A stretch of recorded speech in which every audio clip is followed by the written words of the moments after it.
just want to introduce our community participants who very kindly gave up a lot of time today, I suppose, to come and meet with us, researchers and clinicians. So for this part of the end of the day, really, I suppose I'm going to ask for feedback, and then we might, if we have time, have a quick sort of roundup from the groups if any additional themes came back.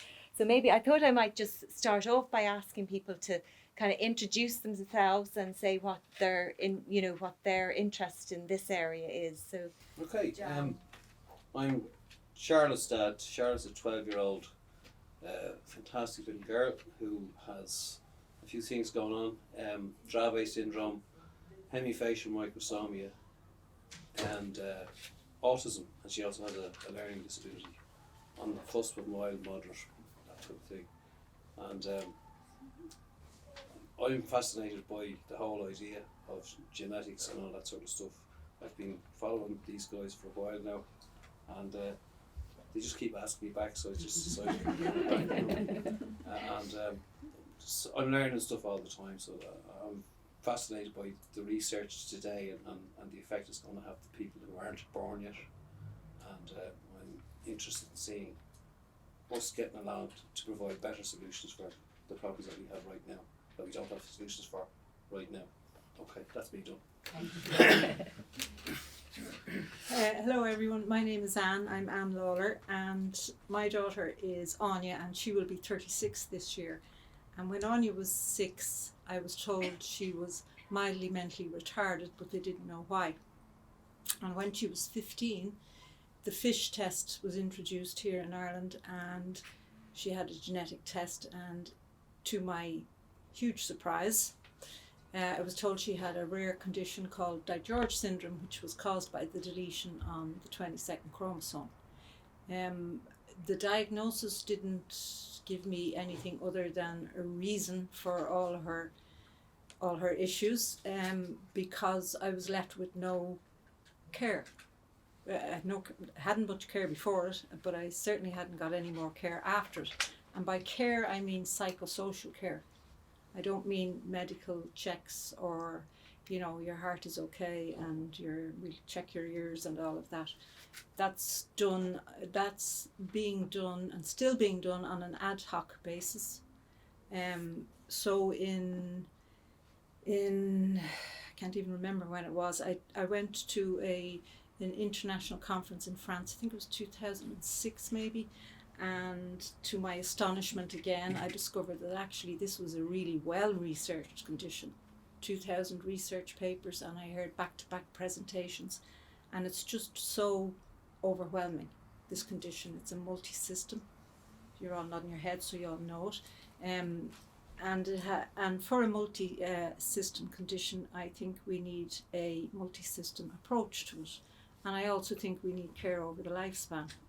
So we began the 22Q Irish support group in 12 years ago with 3 families, and I have approximately 170 families now, and we also have a fledgling 22Q clinic in one of our children's hospitals, which we're absolutely over the moon about, because it means a lot to us. It means that parents and families are now getting what we didn't get, and we're looking to develop it into integrated care across. Care is not just about medical care, it's about care in the educational settings and care in the social setting. And Ramona's was so interesting to hear you talk about environmental factors and what impinges on people who are pre-genetically disposed to mental health, because I could write a book on that, environmental stresses and all of that. So I'm sorry for that took so long, Louise, but that's a little bit about me. Yeah. Thank you, excellent. Okay, I'm Mary. I'm a consultant anaesthetist, currently working in Tala Hospital. I have a son, Liam, who is 11, and he was diagnosed autistic when he was 6, actually just under 6. That's not primarily why I'm here, because following Liam's diagnosis, which in fairness was delayed quite significantly, because as far as I was concerned, sure, aren't all kids like that? I was like that. loads of kids in my family were like that. What's the big deal? Eventually the penny dropped and I realised that I'm also autistic. So I was formally diagnosed about 5 years ago. So I'm really here as a parent, yes, as a clinician, yes, but primarily really as representing the adult autistic community, because there is such an enormous wealth of knowledge and experience within the adult autistic community. And I also lead a group of autistic doctors internationally, and that's just recently started up, and there's about 30 of us so far, and that's been really interesting. Yeah, so I've really enjoyed the day, and the whole genomics is just fascinating, and I'd love to see more participation and more collaboration between the researchers and the adult autistic community. That's me. I'm Sarah and it's Nigel, her husband and wife, and we have a son who's 7 and he's Phelan-McDermott syndrome. We were trying to look for a diagnosis, I think, for about 5 or 6 years. So we got a diagnosis it's nearly 3 years, isn't it? But we were explaining there in the group that we were given a diagnosis. Nigel was at the appointment. I couldn't make it because of 2 other kids. And we were told that we would get an appointment for genetic counselling, and 2 years later we got to see somebody for less than an hour. So that's kind of it that we've gotten. So I suppose we met with Louise. We were very lucky to meet with Louise. So Louise has been kind of everything to us, and we've dumped a lot of stuff on her as well. But I don't know, I suppose from a parent's point of view, like, it is devastating and it is very difficult. And Harry is wonderful, but definitely the hardest part was dealing with the lack of services, medical service, constant appointment, the language we were coming across. That was the hardest part of this, definitely. So, when you say the language you were coming across, what do you mean by that, Sarah? I suppose we had lack of understanding, because I think people kind of think that parents of children with disabilities are very angry, but that's because we've been fighting for so long. Yeah. And they kind of treat you like you're a bit of an idiot. I have found that sometimes. So, like, say we had to fight a lot for his education, we would have been told that, like, he couldn't have access to home tuition unless he was bedbound, and like the tax that we received was called the incapacitated child tax allowance, and things like that. Like, it's it's devastating when you're trying to be so positive and so hopeful and enjoy this wonderful child that you have with all these issues. It's very, very difficult. I definitely think it made our journey a lot worse so far. You're not alone. Yeah. You certainly aren't. Thank you. It's a common story, Louise. Yeah. I found that, in my chatting to parents of different conditions, not just 22q, it's a very common story. Many parents say that the most difficult disability they have is the state. Yeah. And all things that are not provided in a timely manner when you most need them. And we don't even have a whole person approach. So what I mean by that is if you need something from the Department of Education, you have to start the fight all over again. Yeah. And if you need something from the health service, you have to start the fight all over again. Yeah. And, It's so and destroying. every different strand is a new fight, and they call it a battle, as in the parents, and it's just a battle. And I'm busy enough having fun with my child. I don't need all these battles. Yeah. And I can hear it in you, Yeah. and I know from we've had a conversation before, and I'm sure you're much the same. Oh, yeah. So that's 4 out of 4. Because I knew you was 1. Yeah, she's So, but I mean, if that's 4 out of 4, it means it's endemic in the system is, yeah. that is dysfunctional. Yeah. Sorry. Yeah. Can I ask Yeah. you a question about that? Sure you Because this is something that I often kind of think about, given that, in my clinical bit of my job, I'm supporting, patients and families, and this is a very common theme, the absence of services and inability to access the psychosocial services or education. And then on the other hand, in my research world, I'm trying to find genetic causes for these conditions sometimes. And what's the value for you? sort of 3 of the children that are represented here today are have genetic diagnosis. I mean, what value had that for you when you? Oh, that's a really lovely question, because I got my child back as a consequence of the genetic testing. It's not a bad story. Our neurologist is a great guy. When we did our MRI early days in 2007, when Charlotte was only 7 months old, she was diagnosed with a subcortical dysplasia, and that was given as a cause of her epilepsy. And I had already had a consultation with a neurologist in that wonderful country that is Romania, and the neurologist over there had said something to me that was bugging me. Check for Dravet syndrome. Check for Dravet syndrome when you get home. And I tried to check for Dravet syndrome, and the neurologist here says no, he'd never seen these 2 pieces coexisting. So he was happy enough with the MRI, and it was there plain to be seen on the MRI. I mean, even I could see it when it was pointed out to me. So he had his reason, and he gave his medication, and I could see that the medication was having a really serious bad effect on my daughter. She was just a vegetable. So I just said, look, I have this thing in my head. It's been in my head for nearly a year now, a little bit over a year. Check for it. He says, yeah, I'll do it, no problem, if it rests your mind. And he did. I'm getting emotional now. And he called me on my next birthday, as it happened. It was purely coincidental. And he said, John, he says, I'm very sorry. I got the information back. You were right, I was wrong. And the medication that Charlotte is on is not good for her because of the Dravet piece. I've never seen these 2 things coexisting. We're going to change the medication today. I said, you can't do it today, the pharmacy is closed because it was late at night.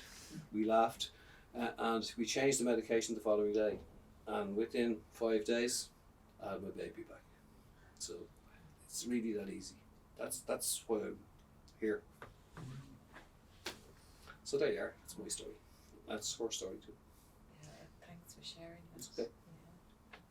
Yeah. It's a very profound impact, I Yeah, think, on Charlotte's absolutely. life. Yeah. And hey, I'll give you an idea how profound it is. She was sitting in a corner 7 days a week doing nothing. Now she's playing basketball, she's riding horses, she's playing the piano, she's doing zip lines, she's having a great time with her dad. All because we got a test done which showed an SCN1A gene deletion, which changed her treatment on the day that it was received, and 4 or 5 days later, I have a beautiful little girl. Instead of, it was difficult watching her sitting in the corner. It wasn't difficult doing the zip line. So there you are. Yeah. Done. It's the dream. Absolutely. I think, in Look terms at of, yeah. it's a big outcome, Yeah. and it's down to genetics. Yeah. And I suppose we're not always so lucky with. No, you know, we're not, the- and the clearly genetic- not. I mean, No. Yeah, and I think that Charlotte's example is a really good example of where there's a direct impact for care, yeah, and it hasn't cured her autism No. or the other difficulties that she has, but it has given but her a she's a life. quality of life. It has given her a life that she wasn't enjoying until this moment, and it really has. So there you are. Happy out. Yeah, thanks for sharing that, John. And they're not all going to be like that. No, and Yeah. I was actually going to come back to Sarah and Nigel because I think that your sort of story in terms of getting the diagnosis for Harry maybe didn't clarify so much for you, did it? Or Yeah, so we kind of knew when he was born, like he had very bad reflux and he used to cry a lot and he didn't sleep very well.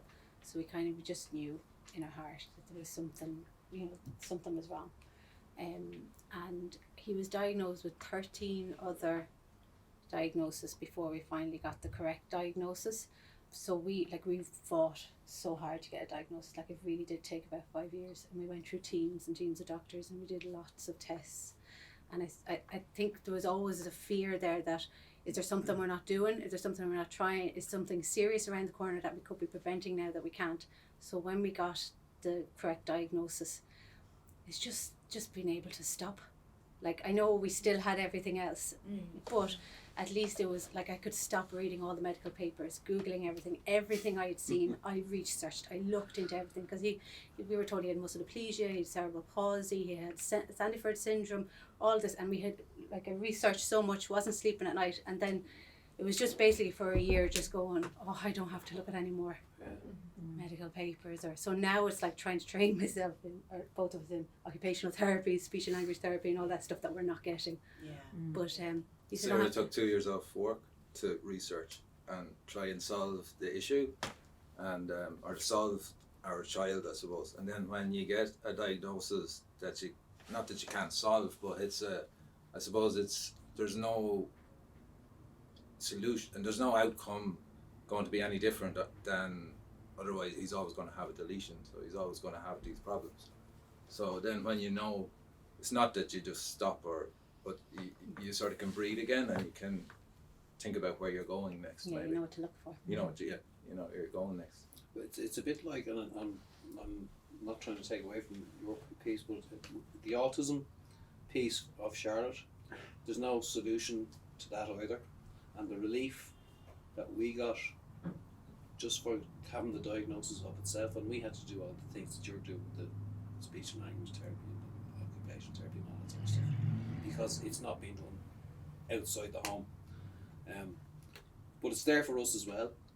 So there's a lot of kids out there who are either suffering with this type of stuff that your guy Hardy is suffering with, and with autism and what have you, and they're just not getting what it takes, and it's affecting you guys because you're taking time off work.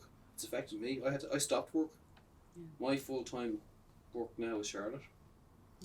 Pay as muck. Yeah, no, we did the same, but we had to go back to work because we couldn't afford it. Yeah, well, I'm lucky. I was able to stop, and I had it. Yeah, so I'm just lucky. But it shouldn't be necessary. I should be able to get up every morning and go to work like you, if that's the way I choose to do it. But I can't do that because she needs, and Harry needs you more than you need work. Oh yeah, no, I need to be home, but I can't because we have to look for private therapy. So how do you pay for that if you're not working, if you're at home? So what can you do? Okay. I was going to ask Anne a question, and then Mary. Anne, I just following up on Sarah and Nigel's kind of diagnostic odyssey. Is that something, you've worked with the rare disorder community for a long time? Is that something that you've witnessed with families? Yes. Yeah. Yes, it can be, like, I mean, it can be anything from months to years. The diagnostic odyssey. I'd say months because if it's something that sometimes somebody can just say, well, I think I might know what that is, let's have a genetic test. But when there's so many rare conditions, Louise,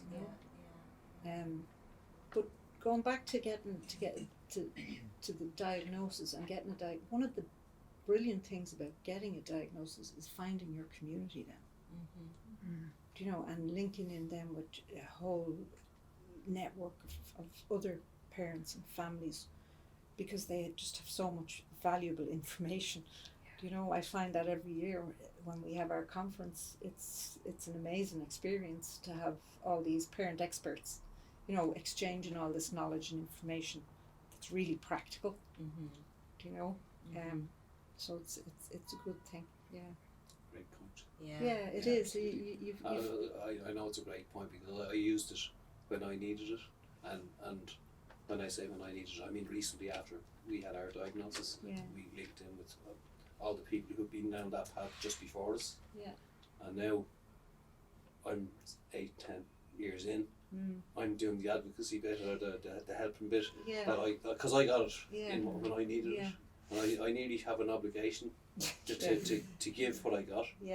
And it's a wonderful community. It is wonderful and community. I'm pretty sure you have a wonderful community. And then the other part of that is gaining access to experts who not necessarily are in the country. Do you know? And that's an amazing thing. I will never forget the time that one of the doctors rang me from America because he had met Anya at one of our conferences, and she'd come up with this issue, this problem, and nobody could seem to solve it. And because he knew the syndrome so well, the condition so well, he was able to tell me on the phone what was wrong with it. Yeah, he was. He said, "Get that checked out," and he said, "I'll tell you exactly what it is. Get it checked out." And I said, "It couldn't be." I said, "That's too simple," but it was. And that's the beauty of having the expertise around the condition. You know, what we're talking about, I think, is also, it's a common issue. So there are individual issues with each condition, and even with 22q, there's individual. It's so varied. It's mind blowing. In the condition, there are many conditions. Yeah. But the other thing, this access to care, you know, timely access to medical and care and social care, and then educational resources, that's the same across the board. You know, regardless. Yeah, for sure. Yeah. I was just going to change tack slightly because Mary, you know, you're a doctor and you have a very sort of clear understanding, of course, with the medical lens on the value maybe of genetics for health and well-being, but there's another perspective in the sort of adult autistic community as well, and maybe that's one that we haven't touched on so much today, but maybe might be just interesting for people to hear. Yeah, absolutely, and it's something that I find quite frustrating when I talk to my non-medical autistic friends, because they don't have an understanding of it, and there's a lot of fear in the community around the whole area of genetics. And I think the big fear, to be blunt, is about eugenics, and the fear that the only aim of genetics and genomics is to find prenatal tests so that we can all be aborted. And I can see both sides of that, and passions run so high, and yet at the same time there is so much knowledge and experience and in the adult autistic community that I feel that if we could come together as researchers, doctors and community members, and just even tease out amongst ourselves mutual respect where the issues are and how we can go forward. I am so excited to hear about psychogenomics. I'd never heard about that, and the little mini brains, and that's just fascinating. And the benefit of that to the adult autistic community is potentially phenomenal, because the rates of mental illness for adult autistics are just shocking. They really are. Our suicide rate is 9 times the general population. Anxiety, depression, so many people in real distress. And the difficulty is there isn't much knowledge within the adult psychiatry community. It is improving, but traditionally there wasn't. And so people tend to not get autism-focused treatment. And what also happens is there's a lot of anecdotal evidence in the community about idiosyncratic reactions to psychotropic drugs. And there's enough of that anecdotal evidence that there is something there. And then I realise, I hear about psychogenomics and I go, yeah, that's exactly what we need. And a lot of the research that's happening, I hear it's done in children, and there's consent issues with children, and that's not so much the case with adults, you know. And I just wonder, can we access that population? Can we, you know, get more research done there, and particularly in a way that that really benefits the community, because there are clear goals that the community would like looked at, such as the drug issues, just as one example, and I would love to see that happen. Yeah, so I'm very hopeful about that. Well, you've already started to answer my next question, which is what do the research and clinical community need to learn from people who are affected by these conditions? And I think we need to work together, Louise. One of the most, I think, satisfying things for me is to sit down with clinicians like Suzanne and Fiona McNicholas and talk together, and then, you know, develop develop the plans for care together, Mm-hmm. you know, and bring the research into that. Is there a bridge to be made also between the research side and the clinical side? I think there probably is. I think there are always challenges with that. Yeah. We all need to work together, and some guys are involved in research and some guys are involved in routine clinical stuff. Mm-hmm. I think there's a bridge that needs to be built there as well. Yeah. So the three of us should get together to be. Well, the Suja has left, but Suja had a fantastic day in UCD recently on the rare disease research priorities. So that from that there's going to come a kind of a general survey, so that so that you capture more. So it's a really positive start. That's the type of thing we're talking about. Yeah, it's a really positive start. And sure, look, we have today, and there's clinicians here, and there's we have a big researchers here as well. This is a good start too. Yeah. Yes, more of this, Louise. Yeah. More of this. More of this kind of thing. Just one other thing that I forgot to say is that so many of the adult autistic community are parents who've been diagnosed following the diagnosis of their children. Mm-hmm. So obviously there's a genetic component there, and just building bridges with that particular community has to be of great interest, I'm sure, to you guys. Yeah. And as a way to start the conversation. Yes. Yeah. And Sarah and Nigel, have you any wishes for the researcher clinical community? I don't know, I suppose kind of around emotional intelligence, you know, like you were talking about the research and about ethical, and it was just, we were talking kind of in the group, and we were saying, like, if you're expecting, say for instance, for my child to go into research, you're expecting me to use him as a guinea pig, and then if you find something, you're not going to give that data back to us. How can you expect us, like, we should be working together. I think, like, definitely when you're saying, like, a bridge, like working with parents, not seeing us as like a community that doesn't understand the medical and they don't, and that we're separate. We're not, like, we're researching, we're looking at medical papers, we might even know stuff that you might know, you know, but to expect that under ethics and that we can't take back our data, like, that surely goes against GDPR and everything, that you can't, like, there's nothing you sign up for that you can't eventually take your data back if you want to. You know, I was just kind of absolutely. I think you've every right as a research participant to request what data is. And I know it can be very hard, like, it must be very hard, you know, because, like, disability is growing, and it must be very hard that you feel, okay, it's rare and that we're going to be coming at you with questions that you don't know about. But, like, just to have the courage and the enthusiasm to get stuck in, like, we need yous. We need everybody's help, and we're begging for help. You know, we're not looking at you and going, I can't, like, we're not ready to attack. We want you to help us. So I think that's an interesting point, and I think, Lorna, that came up at the autism genomics meeting that you had, that people were saying, we understand, don't worry about, you know, come and talk to us, and you know, we can, if we don't understand things, we can always look them up anyway, you know, exactly. so don't treat us like we don't understand. Yeah, and we're really keen to get information, like one-page summaries of the Autism Genomics Day, or of our research that goes on, or any research papers that we have, so, and even, don't dumb it down, tell us what it really is, of course. Does anybody have any questions for the panel before we wrap up? Or a couple of things. So Suzanne and then Ramona. I'd just like to thank people for coming in, giving their time, because I think we always learn something as clinicians, and I think even in my journey and just the few little snippets of insight into how people are given their diagnosis will help me.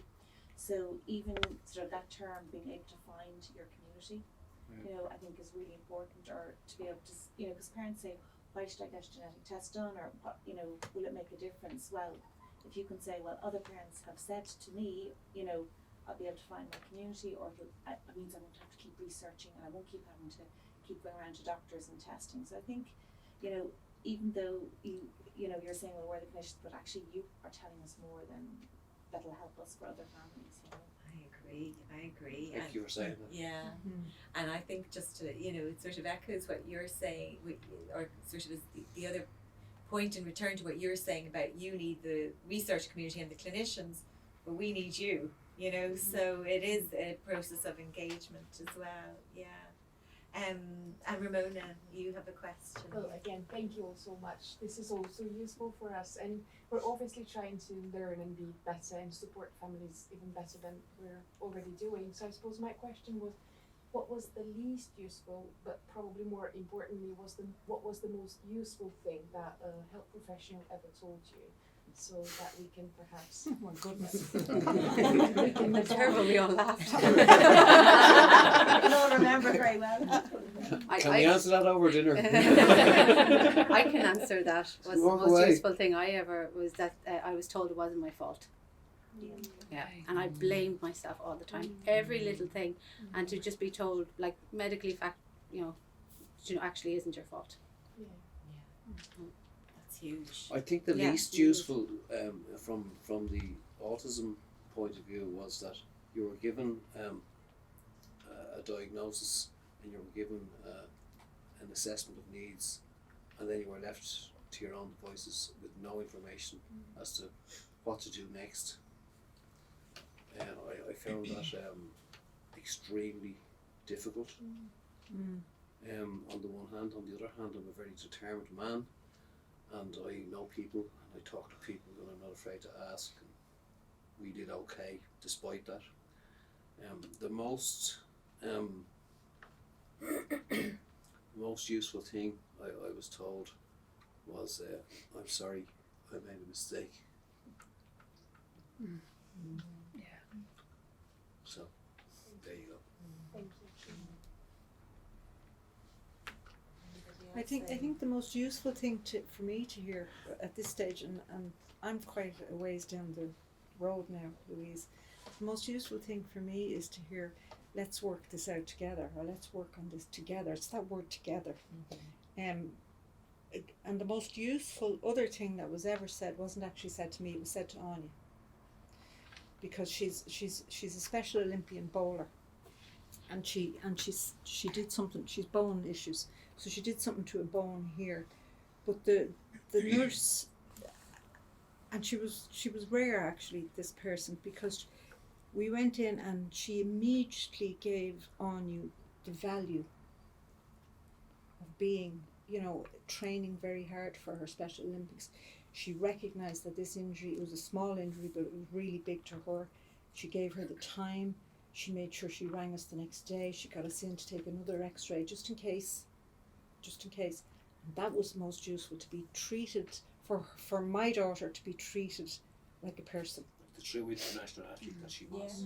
It's Still is. parity and esteem. Whatever, isn't it? absolutely. That's it, yeah. Yeah. It's that equality of treatment, because I do think people with disabilities have been, and to a great extent still are, second-class citizens, and they're viewed as such. And I think we need to move away. I'm starting to say this a lot, I know, but from a disability charity model. My daughter is a citizen as far as I'm concerned.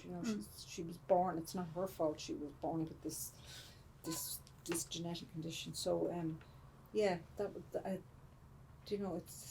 it's those type of things that make a difference. Sometimes it's the small things. Yeah.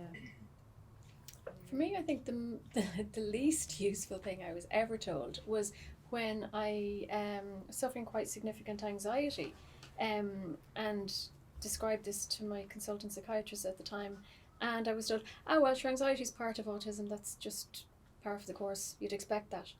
And to me, as a consultant anaesthetist, that's like saying post-op pain is par for the course, it's to be expected after an operation, we don't treat it, so that was not very helpful. The most useful thing was by the psychologist who did my my assessment and diagnosis, and she told me to take a full 2 years to come to terms with the diagnosis. And that was absolutely, almost to a week. She was absolutely right. Yeah, I'm 5 years out now, and I can honestly say it was the best thing that ever happened, because it explained so much, and it's given me the tools to learn how to manage the challenges that I face day to day, and also to help my son, because I can understand him in a way that I, wouldn't be able to otherwise. So that was the most useful thing for me. I think we've probably just run out of time, really. I know that we were going to try and get a little bit of a feedback from the qualitative sessions, but I think we'll describe them and transcribe Can them I just rather. say one Yes, thing? yeah.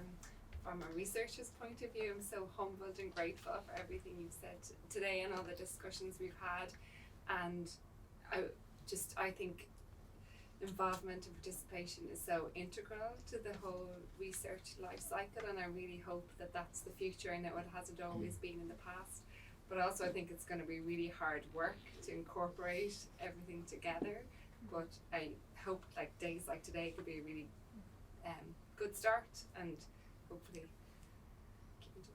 Sorry. Thank you, Lauren. Yeah, thank you. That was Yeah, good. yeah. But anyway, I want to finish first of all with thanking all our speakers who were amazing and made the journey to Dublin and been working hard as part of Work with One in Minds. Thanks to all our overseas participants, thanks to all our local participants. Thank you to my team who've been amazing this week, in particular Lorna and Nadia, who I say are with thinking, oh my God, she signed us up for something else again. But thank you, and Nadia in particular, I don't even think she's in the room to hear me thanking her because she's probably busy tidying up somewhere, but who keeps the show in the room. But really thank you to our community participants, because I think that you've shared a perspective that, you know, if we were in the room without you, we'd be in a bubble. And you've shared a perspective today that we can't bring to the discussion and conversation ourselves. And I agree, I think we've heard so many important messages and we've got to keep the conversation going. And that's it. Yeah, thank you all. So thanks Thank to you.